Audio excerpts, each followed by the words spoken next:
Hello শিক্ষার্থী বন্ধুরা, তোমাদের সকলকে ক্লাসমার্ক ইউটিউব চ্যানেলে স্বাগতম। দেখো, আজকে আমাদের পার্ট 4 ক্লাস হবে। আমাদের যে কেপিএসআই সার্জেন্টের এক্সামটা হয়ে গেল, সেই এক্সামের আমাদের আজকে বাকি ম্যাথগুলো সলভ করব। তো দেখো, আমাদের যে আজকের ম্যাথটা রয়েছে, দেখো কি বলেছে। একটি ট্রেন 45 কিমি বেগে চলছে। বলছে বিপরীত দিক থেকে 5 কিমি পার ঘন্টা বেগে এগিয়ে আসা এক ব্যক্তিকে ট্রেনটি 18 সেকেন্ডে অতিক্রম করে। ট্রেনটির দৈর্ঘ্য কত মিটার? দেখো, এই টাইপের অঙ্ক খুব ভালো করে বুঝতে হবে। তো দেখো অঙ্কটা কী বলেছে। বলছে একটা ট্রেন দেখো 45 কিমি বেগে চলছে। ওকে, তো ধরে নাও যে ট্রেনটা এই বরাবর যাচ্ছে 45 কিমি বেগে, ঠিক আছে, 45 কিমি পার আওয়ার বেগে, ঠিক আছে, যাচ্ছে। ওকে, বলছে বিপরীত দিক থেকে 5 কিমি পার ঘন্টা বেগে এগিয়ে আসা এক ব্যক্তিকে। তো বিপরীত দিক মানে কি? এই দিক থেকে, তাই না? এটা হচ্ছে বিপরীত দিক থেকে আসা।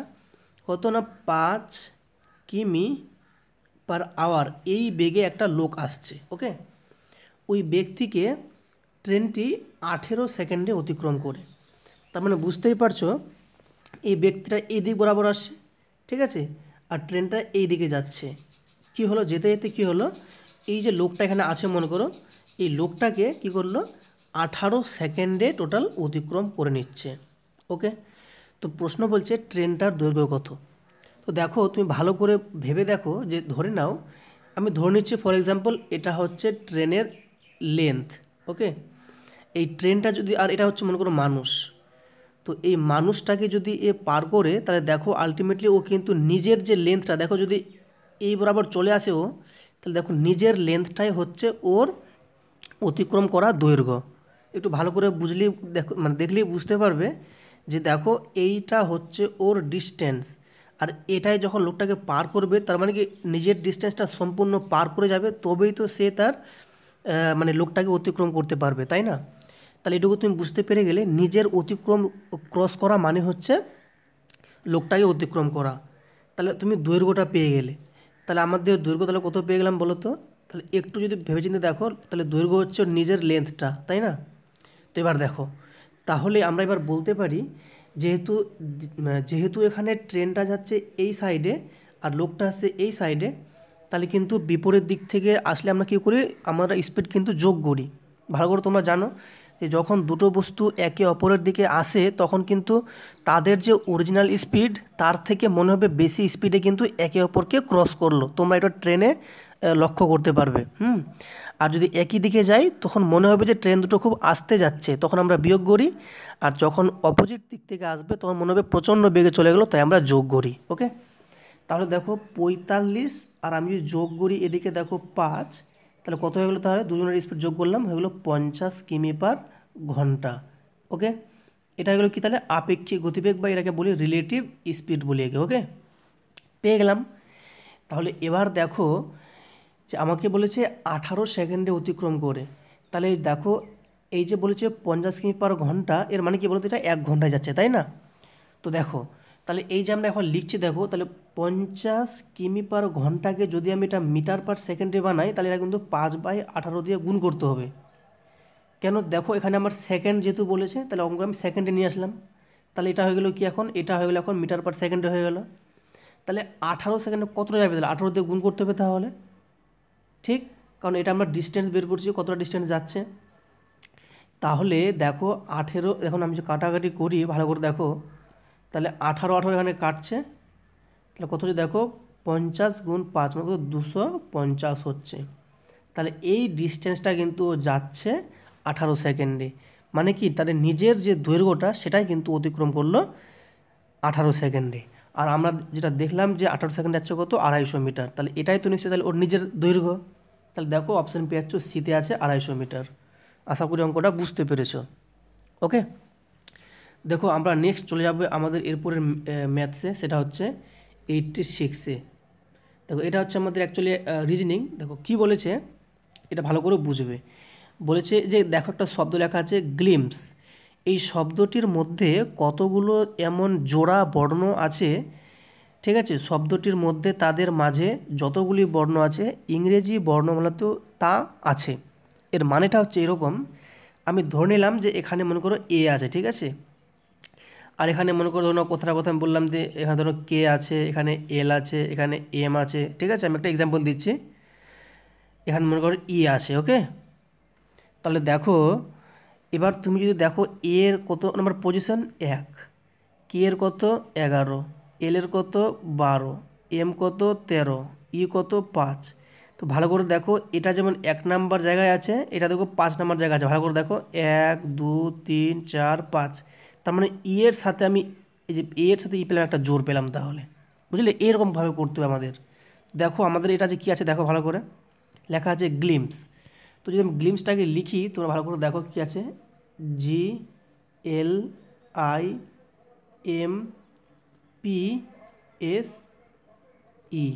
তো দেখো আমরা এটা যদি এবার জোরগুলো খুঁজি, দেখো এখানে জি আছে, তো দেখো জি এর পর আমরা কী গুনবো, তাহলে নিশ্চয়ই জি এর পর আমরা কী বলবো বলো, এইচ গুনবো।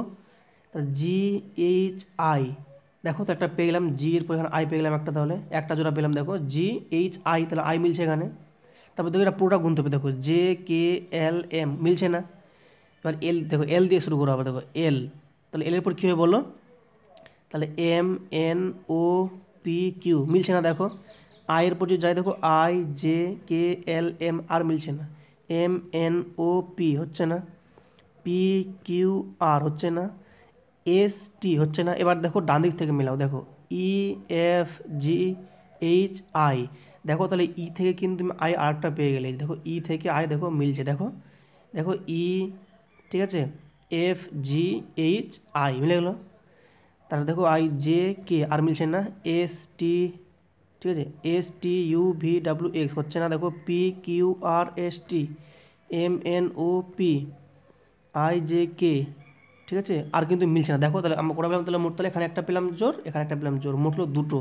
তো অপশান দেখো ডিতে আছে 2। আশা করি অঙ্কটা বুঝতে পেরেছ। দেখো নেক্সট আমরা চলে যাবো এরপরে আমাদের, এটা হলো আমাদের 86 হয়ে গেল। এবার চলে যাবো 87-এ।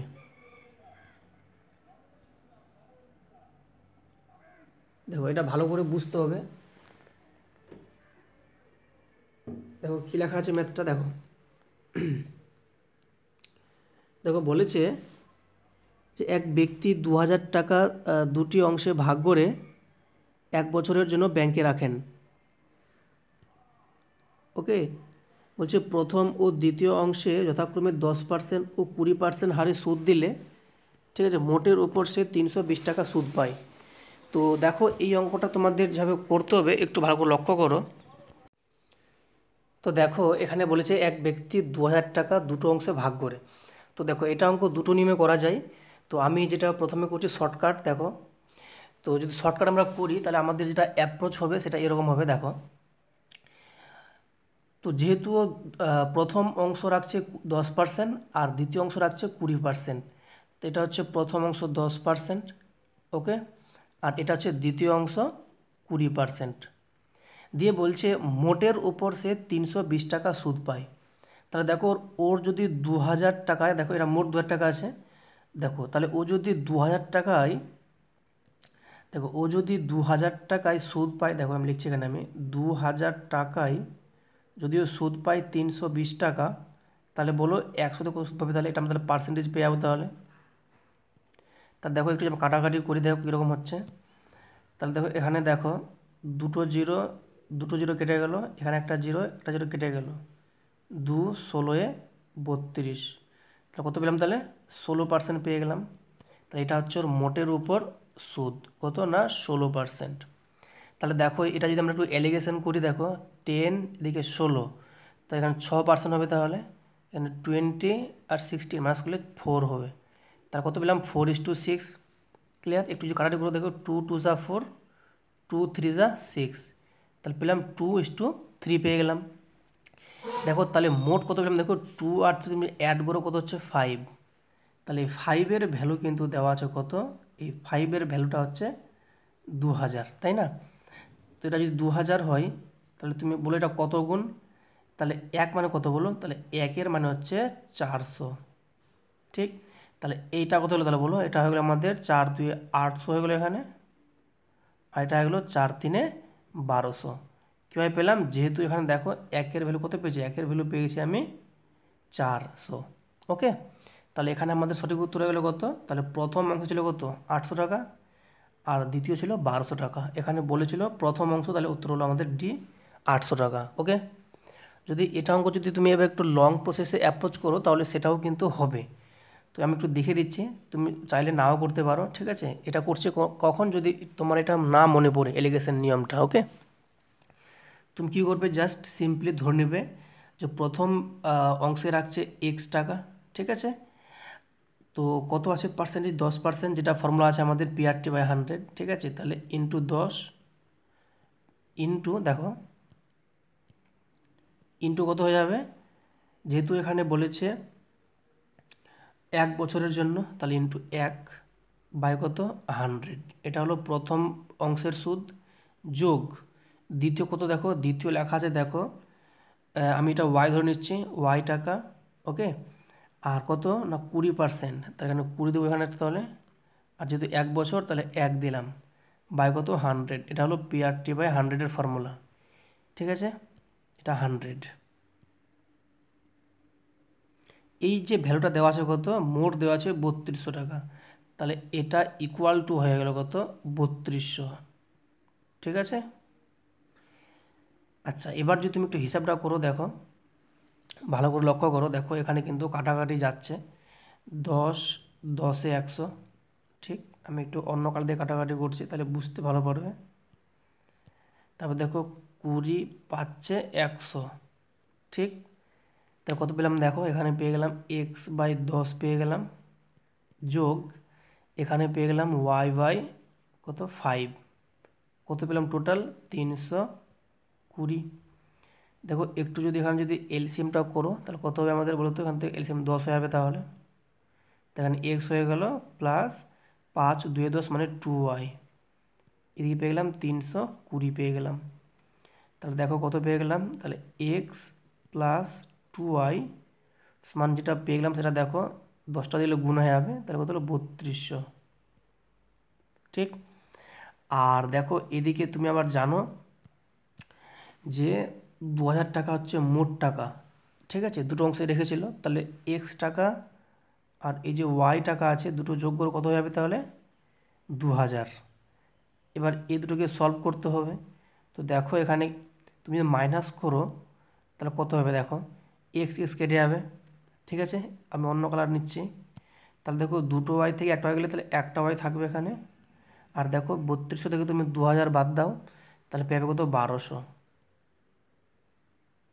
তাহলে দেখো ওয়াইয়ের মান যদি 1200 হয় আর তুমি জানো যে এক্স প্লাস ওয়াই মানে কত 2000, তাহলে নিশ্চয়ই এক্সের মান কত হবে, তাহলে এক্স হবে তাহলে 800, কারণ 800 আর 2000 মিলে কত হচ্ছে 800 আর 2000 মিলে হচ্ছে, সরি 800 আর 1200 মিলে হচ্ছে 2000। তাহলে আমরা পেয়ে গেলাম প্রথম অংশে পেয়ে গেলাম 800 আর দ্বিতীয় অংশে 1200, তবুও কিন্তু আমাদের অপশন ডি আসছে। দুটোই কিন্তু বেশি বড় হচ্ছে না, তোমাদের যেটা ইচ্ছা সেটা করবে। ওকে, তো এটা আশা করি বুঝতে পেরেছো। এরপরে আমরা চলে যাব নেক্সট ম্যাথস, সেটা হচ্ছে 90 নাম্বার। দেখো এটা ম্যাথস নয়, এটা আছে রিজনিং। দেখো এগুলো রিজনিং খুবই হালকা। দেখো কি বলেছে, প্রশ্ন বলেছে এখানে যে যদি একটি দর্পণকে, তোমরা জানো দর্পণ মানে হচ্ছে আয়না, তো বলছে একটা দর্পণকে MN রেখা বরাবর বসানো হয় তবে নিম্নের কোন চিত্রটির সঠিক প্রতিবিম্ব হবে। মানে যে দেখছো যে MN আছে, এটা হচ্ছে আয়না। তো তুমি জানো আয়নাতে কী হয়, যেটা নিকটতম বস্তু তার নিকটতম স্থানে প্রতিবিম্ব তৈরি হয়, আর যেটা বস্তু দূরে থাকে তার দূরে প্রতিবিম্ব তৈরি হয়, ঠিক। তাহলে এবার দেখো এটাকে যদি আমরা একটু জুম করে যদি ব্যাপারটাকে একটু ভালো করে লক্ষ্য করি, দেখো দেখো তাহলে কী হবে, দেখো যদি এটা ছবিটা আমরা আঁকার চেষ্টা করি তাহলে নিশ্চয়ই তাহলে এরকম এখানে একটা ফিগার তৈরি হবে। ক্লিয়ার? তো এখানে একটা চারকোনা বক্স, তাহলে এখানে একটা চারকোনা বক্স আসবে নিশ্চয়ই, তাহলে একদম একই মাপে, ঠিক আছে। যেহেতু আমি হাত দিয়ে করছি একটু খারাপ হচ্ছে, দেখো ভিতরে আবার 4টা আছে, আঁকলাম। এবার দেখো এটা যেহেতু ফাঁকা আছে এবার ফাঁকা থাকবে, এটা দেখো এখানে ডট ডট আছে, তাহলে এখানে ডট ডট হবে তাহলে নিশ্চয়ই, তাহলে ক্লিয়ার। দেখো ডট ডট আঁকছি। আবার দেখো এটা যেহেতু কাছে, তো এটা কাছে হবে নিশ্চয়ই, তাহলে তাহলে দেখো এটা আঁকার চেষ্টা করি।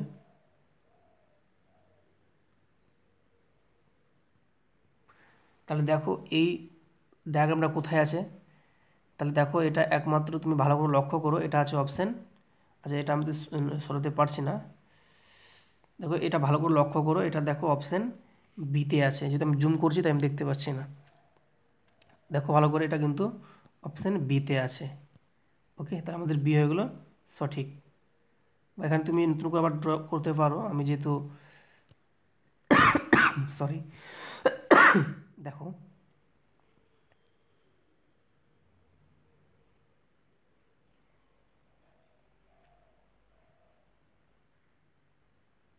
এটা কাছে, তো এটা কাছে হবে নিশ্চয়ই তাহলে, রাইট।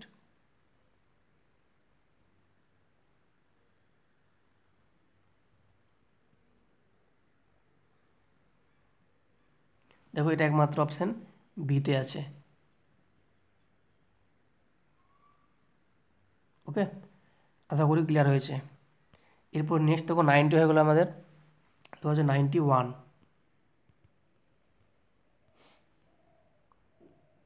দেখো এটাও খুব ভালো একটা অঙ্ক আছে, ভালো করে অঙ্কটা দেখবে। কি বলেছে, একটি বিদ্যালয়ের 10 জন ছাত্রের গড় বয়স বলেছে কত, 10.3 বছর। তো দেখো গড় যদি মানে গড় বলেছে 10.3, তাহলে মোট কত হয় বলো তো, তাহলে 10 জনের মোট বয়স হয়ে যাবে, মোট বয়স কত বলো তো, গুণ করে দেবো আমরা তাহলে, কত হবে 10 ইন্টু 10.3, কত আসবে 103 বছর।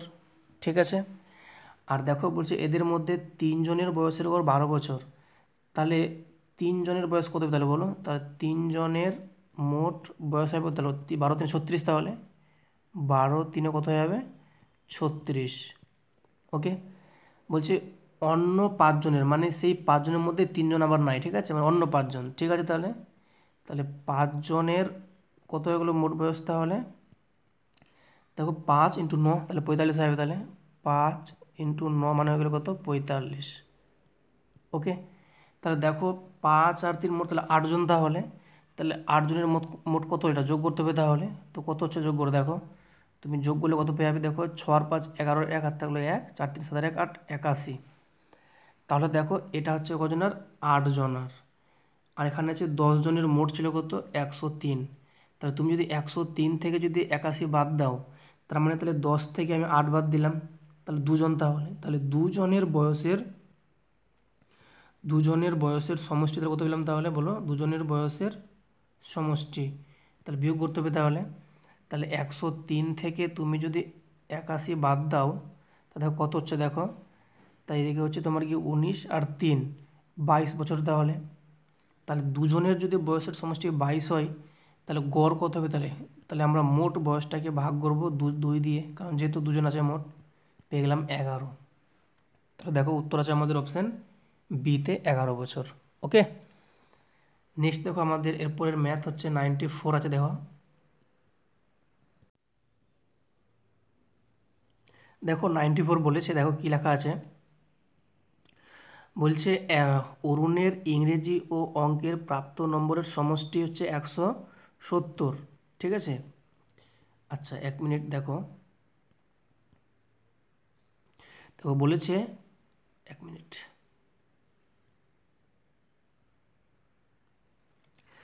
তো কী লেখা আছে দেখো, বলছে অরুণের ইংরেজি এবং অঙ্কের প্রাপ্ত নম্বরের সমষ্টি 170। তো আমি ধরে নিচ্ছি যে ও অঙ্কে পেয়েছে মনে করো এক্স, ঠিক আছে, আর সরি ইংরেজিতে এক্স আর অঙ্কে হচ্ছে ওয়াই, তাহলে এটা হচ্ছে মনে করো ইংরেজি, এটা হচ্ছে ম্যাথ, এই দুটোতে যোগ করে ও কত পেয়ে যাচ্ছে ওই 170। ওকে, ফের বলেছে যে নম্বরের পার্থক্য 10, তোমরা জানো পার্থক্য মানে বিয়োগ, তাহলে এক্স মাইনাস ওয়াই কত আছে, এটা বলে দিয়েছে 10, ঠিক, জাস্ট এই দুটোকে সলভ করে এক্স ওয়াইয়ের মান পেয়ে যাব, তাহলে আমরা বলতে পারবো ইংরেজি এবং অঙ্কের নাম্বার, এবং তাদের যদি অনুপাত নিই তাহলে অনুপাত পেয়ে যাবো। তো দেখো আমরা সলভ কেমনি করবো, দেখো জাস্ট কিছু না, এটাকে আমরা কী করবো, জাস্ট সিম্পলি যোগ করে দেবো, তাহলে দেখো মাইনাস ওয়াই প্লাস ওয়াই কেটে যাবে নিশ্চয়ই যোগ করলে, তাহলে এক্স প্লাস এক্স হচ্ছে 2x, আর এদিকে দেখো কত হচ্ছে 170 আর 10 হচ্ছে 170, 80। যদি একটু কাটাকাটি করো দেখো তাহলে এক্স কত পেয়ে যাবে, তাহলে 180/2। তাহলে কাটাকাটি একটু করে নাও তাহলে বুদ্ধি করে, 2 দিয়ে কাটলে 2, 90, 180। তাহলে এক্সের মান পেয়ে গেলে 90। তার মানে ও ইংরেজিতে পেয়েছে কত, 90। তাহলে বলো দেখো, ও ইংরেজি আর অঙ্ক মিলে 170 পেয়েছে, আর ও ইংরেজি যদি 90 পায় তাহলে নিশ্চয়ই অঙ্কে তাহলে বাকি নাম্বারটা পেয়েছে। তো 90 এবং 80 যদি যোগ করে তাহলে নিশ্চয়ই তাহলে কত হবে, তাহলে 170 হবে। তাহলে তাহলে ওয়াই হয়ে যাচ্ছে 80। তার মানে ও অঙ্কে 80 পেয়েছে আর ইংরেজিতে পেয়েছে কত, 90। তাহলে বলো আমাকে বলছে অনুপাত কত, তাহলে এটা হচ্ছে এদের অনুপাত। ঠিক আছে, তাহলে একটু যদি কাটাকাটি করে নাও দেখো, তাহলে এই 0 আর 0 কেটে গেল। ঠিক আছে, এই 0 কেটে গেল, তাহলে 9:, কত হয়ে গেলো, 8। তাহলে কোথায় আছে অপশান, দেখো অপশান বিতে আছে 9:8। তাহলে আমাদের সঠিক হয়ে গেলো বি। ক্লিয়ার। দেখো নেক্সট হচ্ছে আমাদের 97।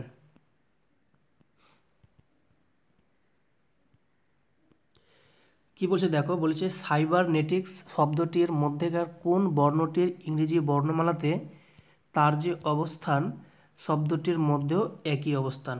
মানে বলতে চেয়েছে যে এই যে এখানে দেখতে পাচ্ছ লেখা আছে সাইবারনেটিক্স, আমি লিখছি নাহলে আবার নতুন করে, ঠিক আছে, CYBER,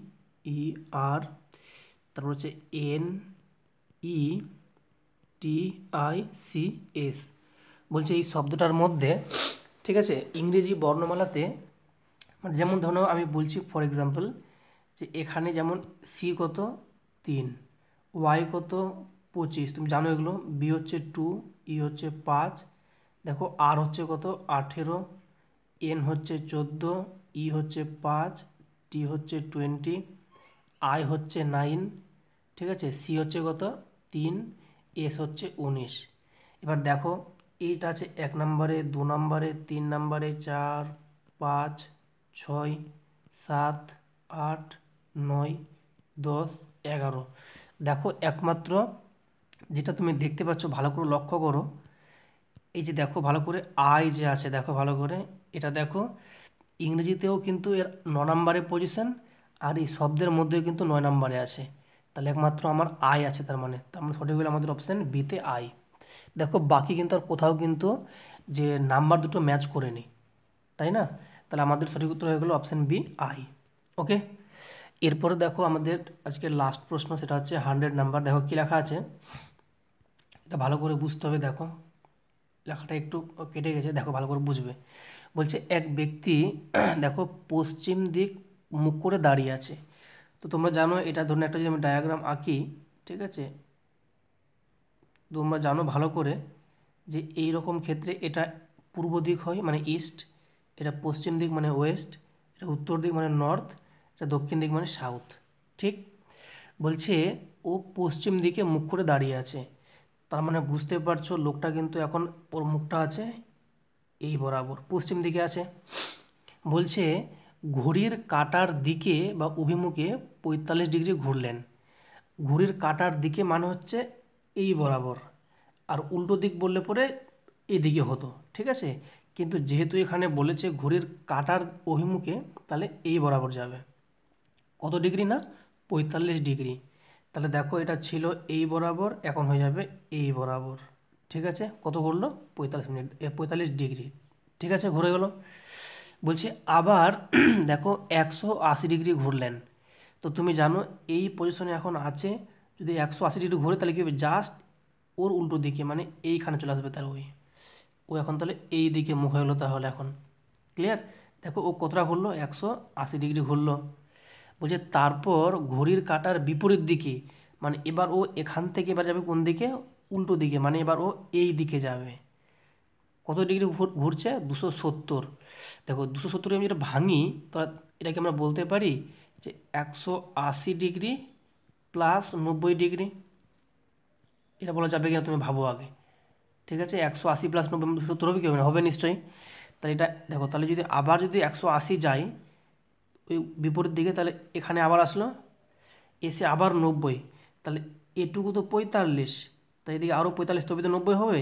তাহলে নিশ্চয়ই এইখানে দাঁড়ায় মানে এই দিকে মুখ হবে ওর। তাহলে তাহলে কী হয়ে গেল, ও এখন যাচ্ছে এই দিকে।